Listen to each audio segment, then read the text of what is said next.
Hey people, it's Tokes here from Watered Seed. Welcome to Watered Seed Talks.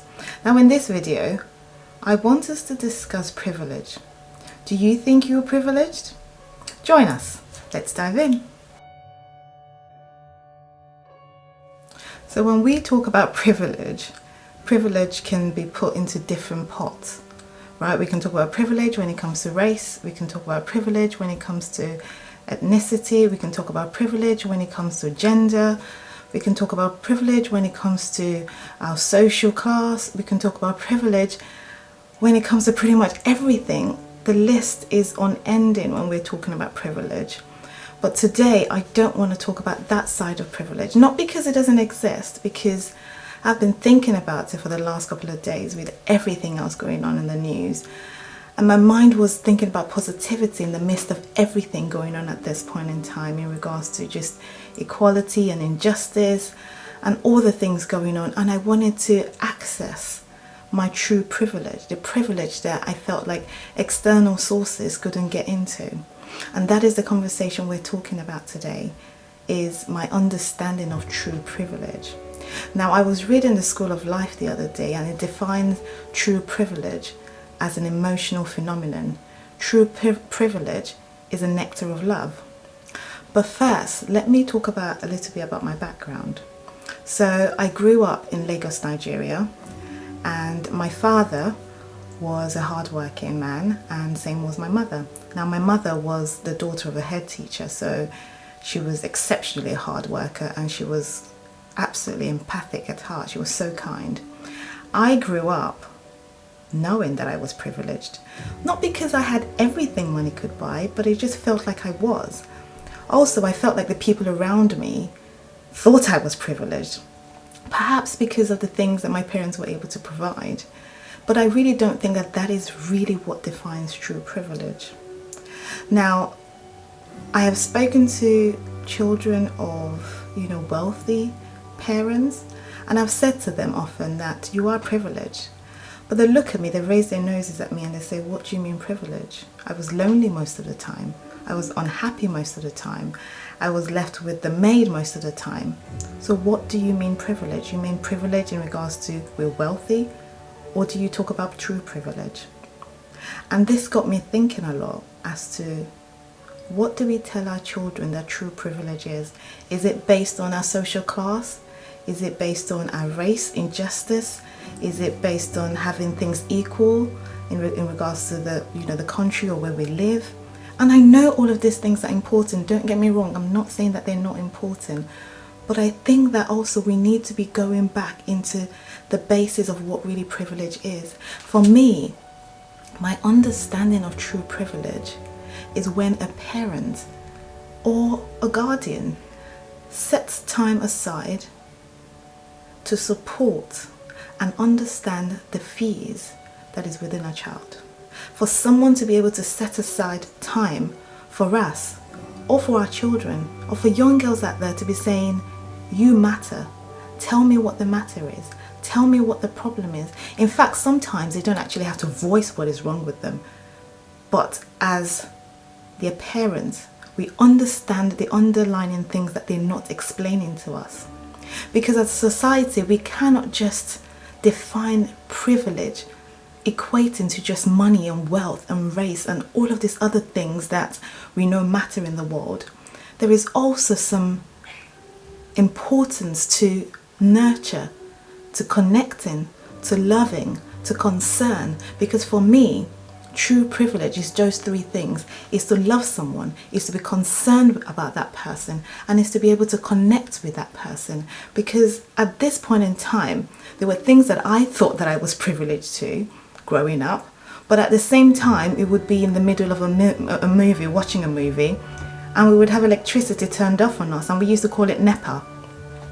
But now if I explain that to my children, they would be like, Mummy, how can you say you're privileged when you get electricity switched off on you?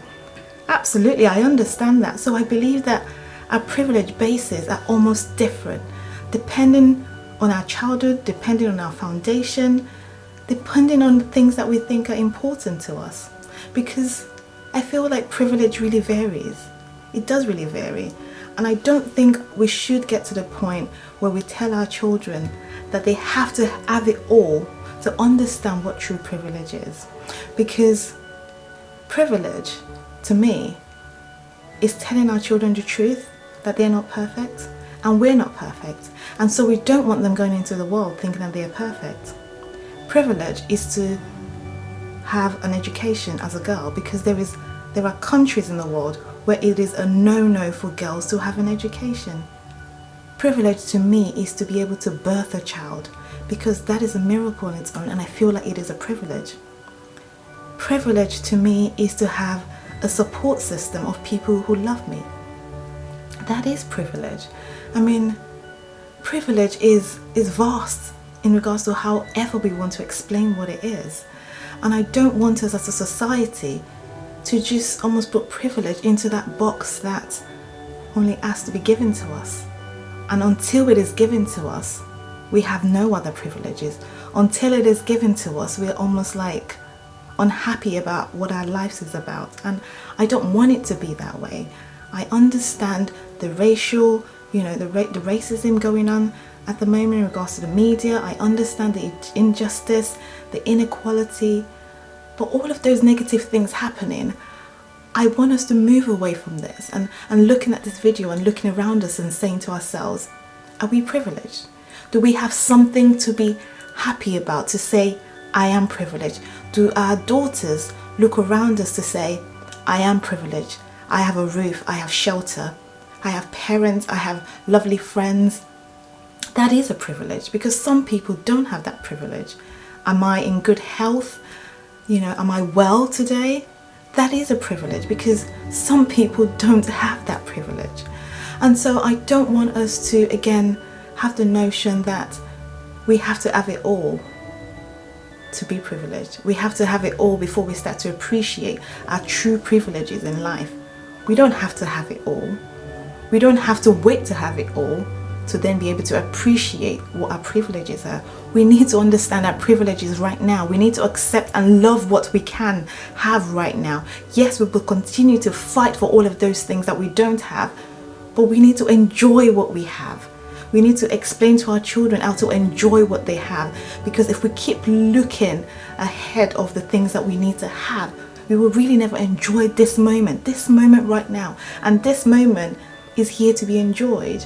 I remember in the book that I read, The Screwtape Diaries by C.S. Lewis, and it was talking about one of the demons, talking about the thing about humans is that they worry about the future, never really enjoying this moment. We need to enjoy the moment. We need to take all the privileges, small, big, huge, whatever they are, and we need to just almost like give it a hug, if that's the right word. We need to just stay in the moment and enjoy that privilege. And that is the purpose of this conversation. True privilege is not, or does not equate to just wealth and social class and race. True privilege is those three things. It is love, it is concern, it is connecting with someone else, with another young adult, with another young girl, to letting them know that they matter, to set time aside, to go into their world, to understand what really is happening in that world, to be able to make them grow to be better people. That is in its core the true privilege of humanity and of being human. And the other things that we want, yes, they will come along.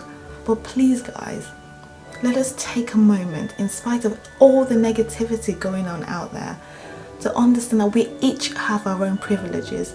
It doesn't mean we have it all, but we do have our privileges right now, this moment.